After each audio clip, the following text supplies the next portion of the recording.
Welcome to the Three Takeaways podcast, which features short, memorable conversations with the world's best thinkers, business leaders, writers, politicians, scientists, and other newsmakers. Each episode ends with the three key takeaways that person has learned over their lives and their careers. And now your host and board member of schools at Harvard, Princeton, and Columbia, Lynn Thoman.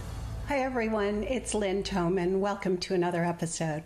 Today I'm delighted to be here with Daniel Kahneman. Danny is the world's most famous psychologist, although I'm sure he'll be embarrassed that I'm saying that. And he is one of the founders of the new field of behavioral science. He won the Nobel Prize for his pioneering work on how people make decisions. He proved that erroneous or irrational decisions are everywhere. When we judge a baseball player or an investment or a presidential candidate, or when a doctor makes a diagnosis, or when a judge decides on a defendant's guilt or innocence. I'm excited to learn about Danny's latest discoveries, which you're hearing about here, before they've even been published. I am honored that Danny has chosen me and Three Takeaways as his first interview, and one of the few that he plans on doing on what he calls noise, which is also the title of his upcoming book. His work on noise is as important as the work that led to the Nobel Prize.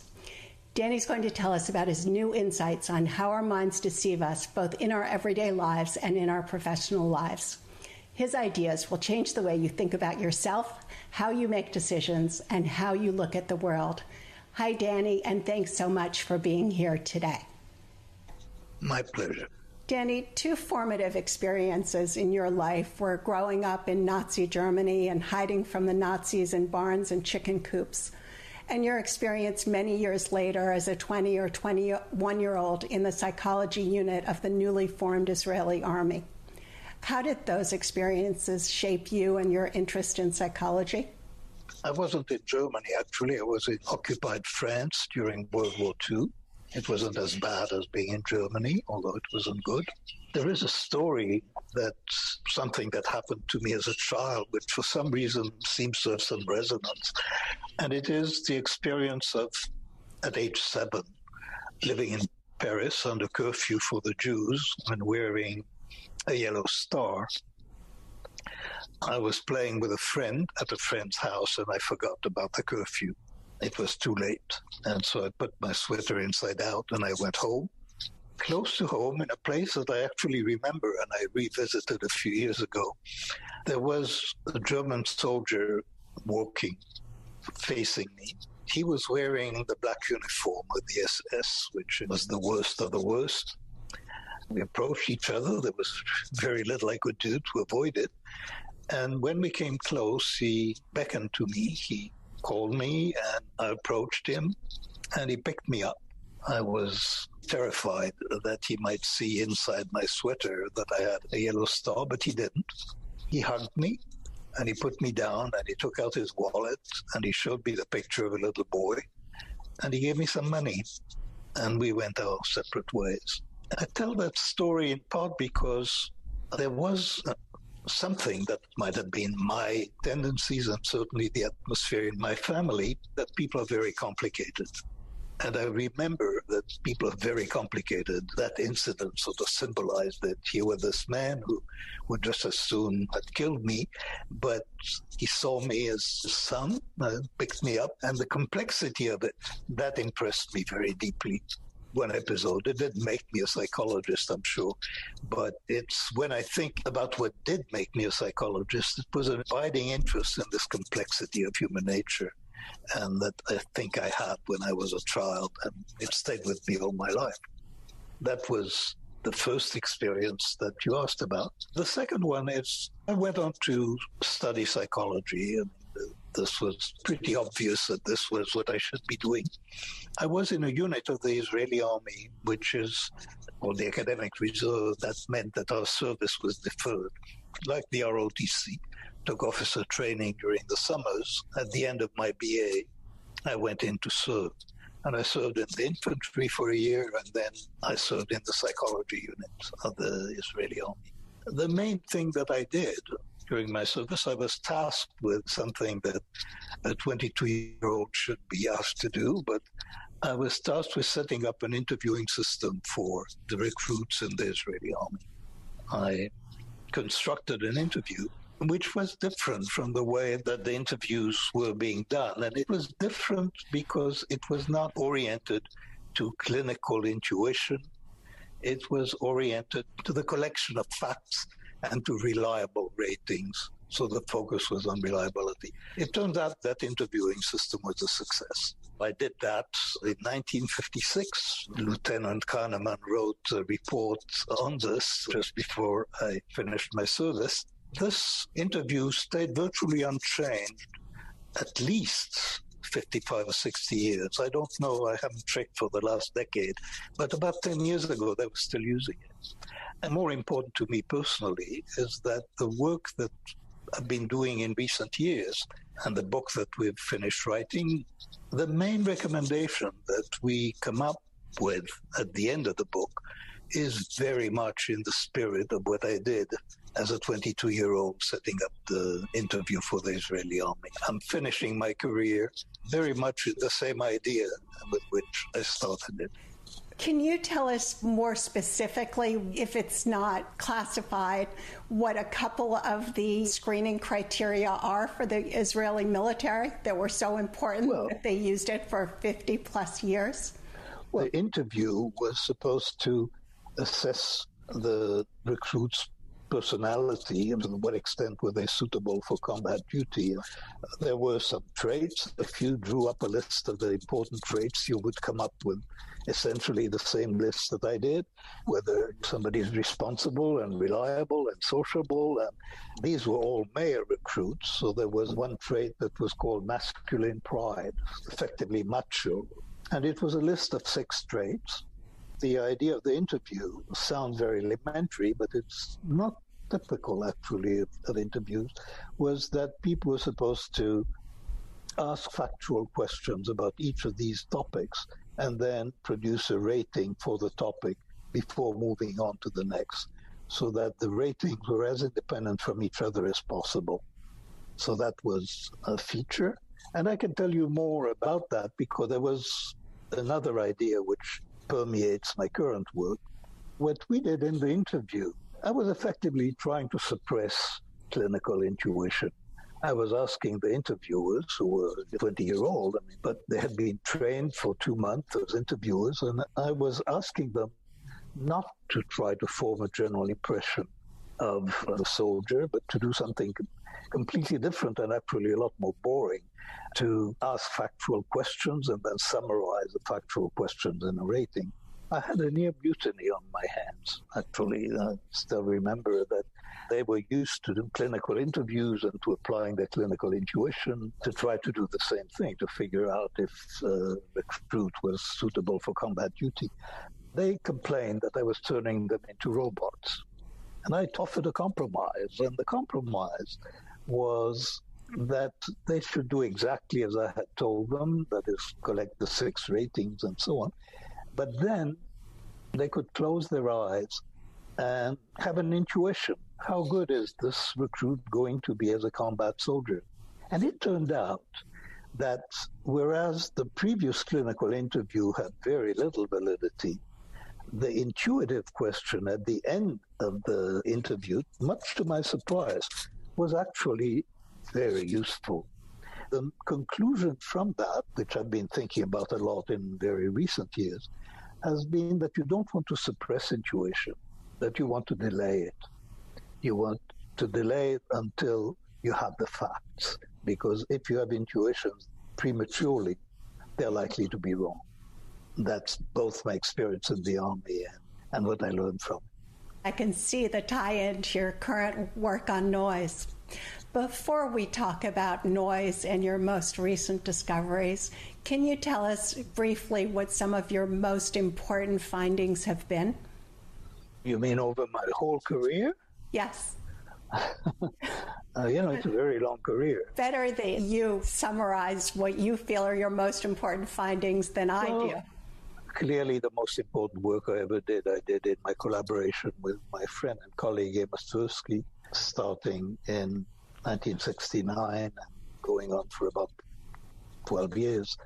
and we had a very good run. We studied intuitive thinking about uncertain problems and about prediction problems. A lot of it was inspired by my experiences in the army. And we also studied decision-making under uncertainty. And it turned out that the work was well received. Amos died in 1996, so I got the Nobel Prize on our joint work, not anything that I did on my own. That's clearly the most important thing. Since then, I've done quite a few other things. Studied how people think about what might have been, counterfactual thinking. I've done a lot of work on that. I studied well-being for a number of years and how people remember their experiences and how people score their experiences. And then I spent some years writing a book, Thinking Fast and Slow, which summarized a lot of my thinking up to then. And that probably, in some ways, that work is crystallized my thinking. I was quite depressed when I finished that book, but it turned out to have been a success. Danny, you are so humble. What are the most important biases that you discovered? That's not something that we discovered, although it fits very well. A very important bias is overconfidence. That is, that people think they know when they don't know. The sense of confidence that we have, this idea that we understand the world, this is because we can tell a good story about it. And our confidence stems from the quality of the story and not from a real connection with the real world. This is a very important source of problems. There are biases that we are very susceptible to. We tend to jump to conclusions very easily, and then we're slow changing our mind. And it's that combination of jumping to a conclusion and then holding on to those conclusions quite stubbornly and fitting everything that happens into the image that you already have. That turns out to be a very important bias. And this is something that people do to link it to something that is happening now when people are living in very different worlds. In this country, we're believing in different facts as if there was no reality. There is no shared reality. This, to a psychologist, is not really surprising. What people believe is not because they have reasons or arguments for believing it. We tend to believe what people that we trust and love believe and what they tell us to believe. And this is true for all of us. Left and right, pro-Trump or against Trump, this is how our beliefs come to be.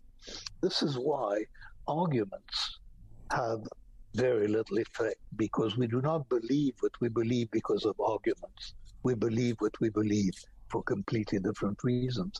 And then we fit our understanding of new facts in the world to what we already believe. Your latest discoveries are on what you call noise, which is also the title of your upcoming book. What is noise? Noise is unreliability in decision-making, and the best way to explain it is by telling the story of how we came to study it. I was consulting with an insurance company. The idea came up, I forget exactly the context in which it came up, to see whether their underwriters actually operated in a uniform way.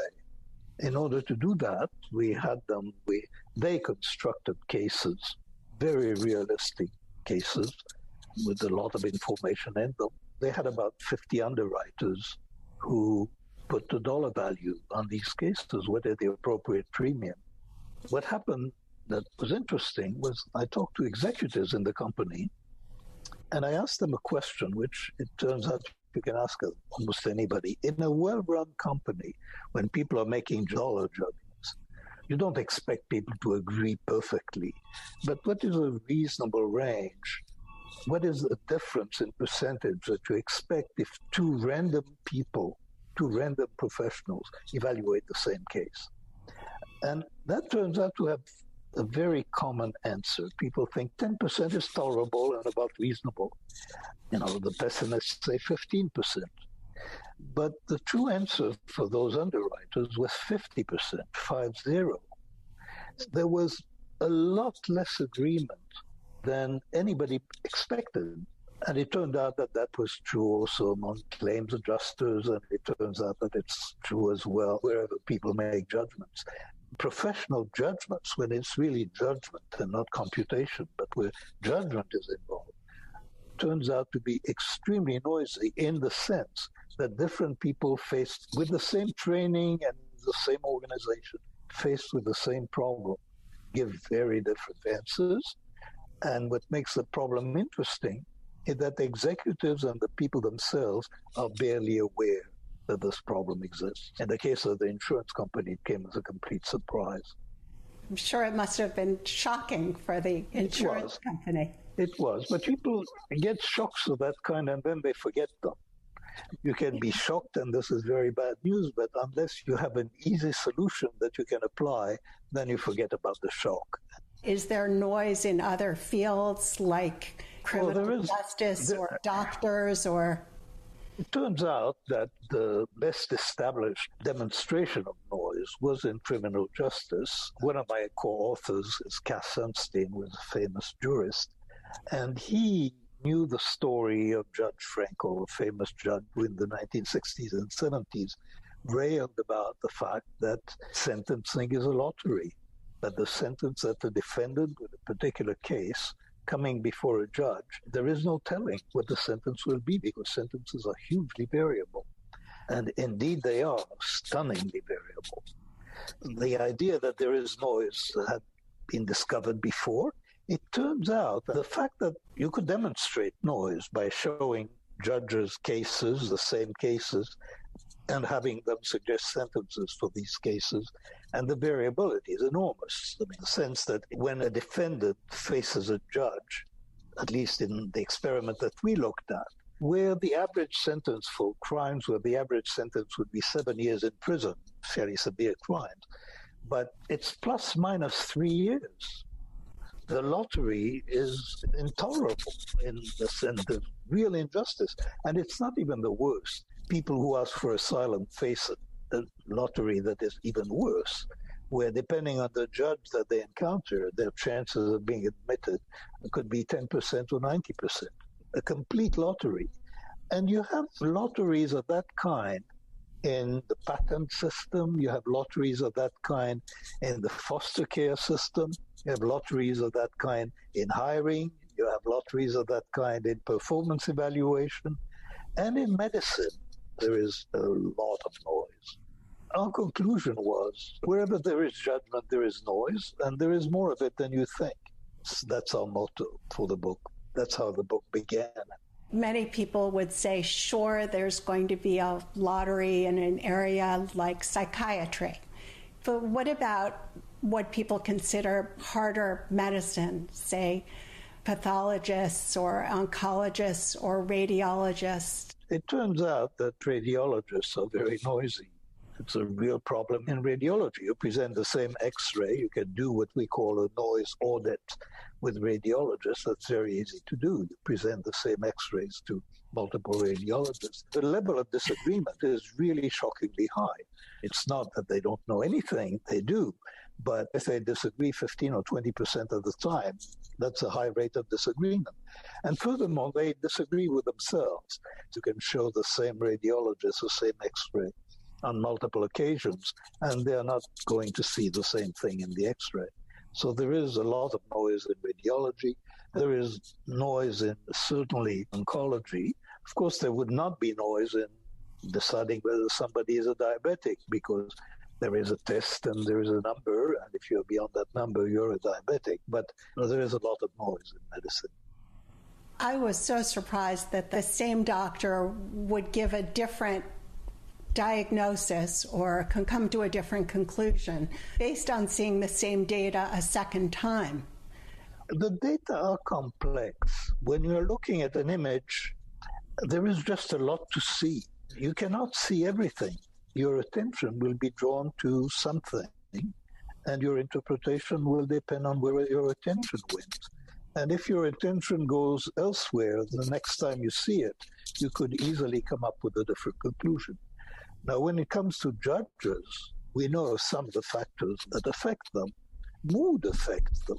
Whether their football team won the day before or not affects the sentences that they give. Temperature affects them. You're better off being sentenced on a cool day than on a very hot day, and so on. There is a lot of noise. That's what we found. How does mood make a difference? Mood, it turns out, makes a difference in two different ways. If you're a judge, it makes a difference in that when you're in a bad mood, you tend to be more severe and harsher. That's the obvious thing. But mood also affects the way that people think. And there, its story is much more complicated. People tend to think more superficially when they're in a good mood.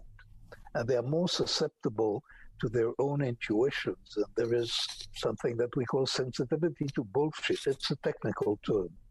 And people are more sensitive to bullshit, more responsive to bullshit, and more inclined to believe nonsense when they're in a good mood than when they're in a bad mood. When we're in a bad mood, we tend to be more critical. Because mood varies within the individual over time, their responses to stimuli and to tasks and to cases will vary over time as well.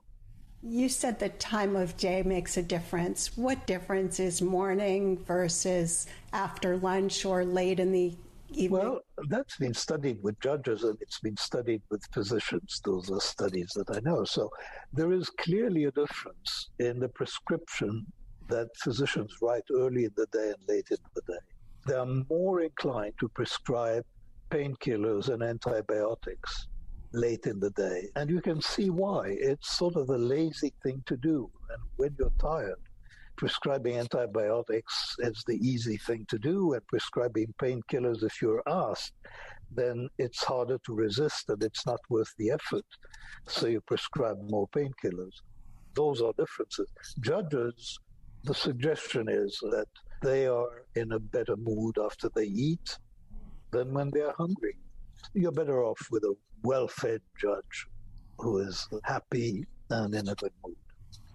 So we should schedule our doctor's appointments in the morning and our appointments in court after lunch. After lunch, precisely. How about the sequence of events? Does it matter what comes before? Yes. One of the characteristics of human judgment and human thinking is a search for coherence. We tell ourselves stories, we formulate stories, they come to mind. And the stories tend to be much simpler than reality. But stories also tend to be internally consistent. So when you begin a story, and it doesn't take much information to get you started, when you begin a story, you complete it in the same spirit. There have been interesting studies of interviewing in that context. So, for example, any job interview starts with a few minutes of getting acquainted. But it turns out that those 3 minutes are critical because the interviewer forms an impression of the interviewee during those 3 minutes. And a lot of the interview is spent not actually collecting information, but the interviewer is working to confirm her impressions. She created initial impressions, and now she's no longer collecting information impartially. She's primarily collecting confirming information. You ask different questions of people, depending on whether you think that they're an introvert or an extrovert, and whether you think highly of them or poorly of them. You do not ask the same questions. In that way, first impressions turn out to be extraordinarily important. How about social influence? Does that change people's judgment? Oh, yes, of course. There is a serious question about the value, positive or negative, of discussion and of discussing teams, of discussing issues in teams. And there are pros and cons. Teams that do well, made up of people who will not necessarily think alike, but are able to recognize a strong argument when they see one. If one of the members of a team knows something and the others accept listening and looking for it and willing to accept, then the team will be affected. In many situations, teams actually create noise in the sense that teams polarize. That is, if you have a team with a predominant feeling about an issue, the fact that they all feel that way makes them feel that way more strongly and be more convinced and believe in what they say more strongly than they did. We know a fair amount, actually, about the effects of discussion, and some ways of organizing discussions are better than others. What ways are better than others? In general, when a topic is going to be discussed, we normally elicit facts. There is an agenda, somebody knows and introduces the problem, and then people discuss it. And they form an opinion later after the discussion. In many cases, this is a lot harder, and people won't like doing it. But if you could collect opinions anonymously before the discussion, you would get a much better discussion. Because, and this is critical, people tend to be influenced by others. So if they make their judgments independently, you get more variability in their thinking, but that's good variability. When you have witnesses, you would not want witnesses to have the opportunity to talk to each other. In discussing topics, to some extent, is like having witnesses talk to each other before they express themselves. So you want the witnesses to give you testimony, then to discuss and try to reach consensus. It's a different way of approaching it. Does it matter what the first person to talk says? As in coherence, first impressions matter. So the first person is going to have a disproportionate influence, especially if that person is already influential. It creates a strong force, and the next person is likely to agree or tone down disagreement, and people want to be friendly. You want to create a situation in the group that facilitates disagreement and at the same time keeps the disagreement muted and civil and pleasant. There are conflicting pressures. Danny, I love your example about social pressures and music, where you invert the popular music list. It's a famous experiment run by Matthew Salgani, a professor of sociology at Princeton, with his mentor, Duncan Watts. They had a website where people could freely download, I think the list was of 72 songs. Randomly, they divided the people who logged on to that website, I think, into 9 groups. You got assigned completely at random to one of these 9. So one of these was a control group. People could download any song. In the others, people would come, and when they came to download a song, they would see how many people had already downloaded it. In effect, they rated the popularity of the songs. You had 8 different groups that initially started the same, randomly, but they developed very different cultures. So the songs that were the favorite in one group were mediocre, or in some cases not viewed well in other groups.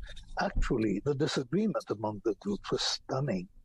The initial responses of a few people had a very big effect on what happened later. What happened when the popular list was inverted? In one sort of fiendish experiment, they presented people with information that was backwards. Some people logged on found that the most popular songs. They let the group develop from that point on. And it turned out that you can actually have a very big effect. People are not completely malleable. In particular, people are inclined to agree more on the songs that are very bad. The bad songs tend to be recognized as bad. The songs that become good, that is much chancier. Almost any song from middling up to the top can become a hit. If just the first people are positive about it. That's right. Danny, who should we trust to make decisions? Should we trust people who sound intelligent and can put together coherent rationales for their judgments, like columnists, pundits on TV, or many CEOs who sound very confident? We tend to take people's confidence at face value. We shouldn't, but it's very difficult to resist. So clearly, if there are other cues to competence, those are the cues to competence that we should follow. In many domains of life, the only cues to competence that we have is whether somebody is articulate and speaks eloquently. So we have a term that we call respect experts. I don't mean that disrespectfully. Respect experts are experts who are experts because other people believe they are. It's not that they have met any criterion. So you can be a pundit and you predict the future, but you don't have to be accurate in your predictions. Nobody's keeping score. It's just whether you present your predictions in a way that is charming and interesting and confident. There are many respect experts around that we follow. Now, these respect experts, it's not completely random. Those are intelligent people, but in many cases, they operate in a domain where reality imposes very few constraints. We think of the example of astrologers in the Middle Ages. Some astrologers, I'm sure, were considered much better than others. They were more respected than others. And I'm sure they were more intelligent and more articulate and more eloquent. So there was a reason why they were picked as respect experts. But of course, they didn't know anything, because astrology is useless. That's a problem. In many situations still exists. How do we identify people with the best judgment? Are there traits that people with good judgment have? Yes, some of this is obvious. The first thing is to know what you're talking about. If people are operating in a domain, they'd better know the domain. In some domains, you can actually evaluate expertise. How many operations have the surgeon done and how successful were they? You don't need to ask more. So skill is the first thing that you should be looking for. But often we don't know skill. And there, the next thing is intelligence and intellectual temperament. What I mean by intellectual temperament is there is a characteristic that people with very good judgment tend to have. They're called actively open-minded. They're eager to have their mind changed. They're eager to learn, and they're not locked in to their existing positions. They're less coherent than others. That makes them much better judges. So there are things we know about people with very good judgment. Danny, you found that there is lots of noise, and it sounds like pretty much everywhere. You recommend what you call a noise audit. Can you tell us what a noise audit showed you in forensic science, fingerprint analysis? Because that seems like that's a field based on hard science where we assume that experts would agree. On fingerprinting, experts do agree most of the time, but they disagree far more than the public believes. We tend to think that fingerprinting is sort of infallible, but actually it is fallible. And people disagree with each other to some extent, and they disagree with themselves to some extent, so that when you show the same print to the same examiner a few months apart without their knowing, and they're seeing it the second time, they're not necessarily going to say the same thing. One thing I should add, if we're talking about fingerprint examiners, there is one kind of mistake they do not make. They do not say that there is a match when they're not sure, because they know the possible consequences of a false match. But whether they identify a match or call their examination inconclusive, on that there is a lot of noise. And what did you find when you did a noise audit of fingerprint examiners? The FBI has done it, and other people have done it, and there's less than 1% mistakes, I think. That's the best estimate. In one sense, that's wonderful. In the other sense, you would want more. What is sort of interesting is that people who are in that business, they really prefer to think that they're infallible. And it's very difficult to convince them otherwise. How can we improve decision-making? How do you see what you call decision hygiene? Most of my professional life, I've studied psychological biases. That is, those are systematic errors that people make. Noise is really a very different thing. It's not something that people agree on. When people agree on make the same mistake, that's a bias. But noise arises when people are all over the place, so it's a completely different type of error. But it is a type of error. There have been many attempts to de-bias, to correct for biases, with middling success, I would say. But the idea of debiasing is that you know what a bias is and you try to avoid it, or you try to eliminate it after the fact.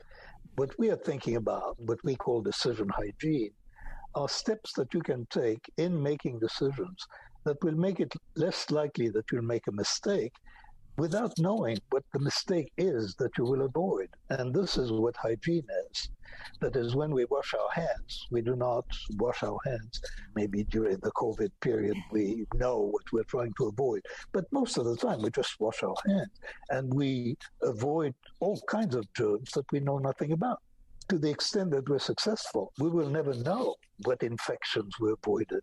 And that's the idea of looking for procedures in decision-making that have a similar kind of effect.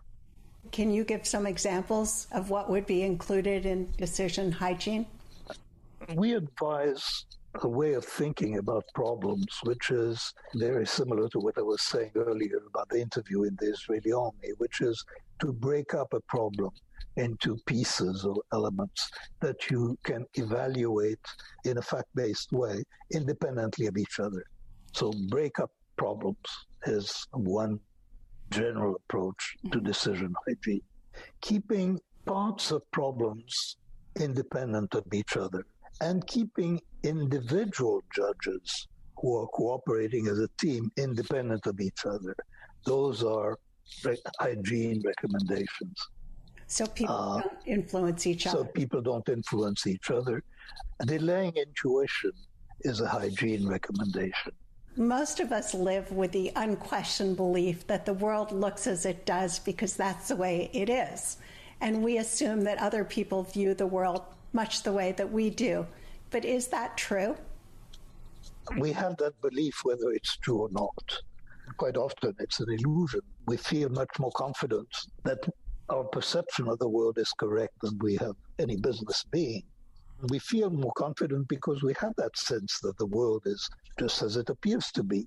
Because of that, we think that other people see the world as we do, and if they don't, something is wrong with them because we see the world as it is. This illusion of understanding the world is basic to the way we live, but in some ways it's quite costly and pernicious too. How do you see U.S. politics and polarization?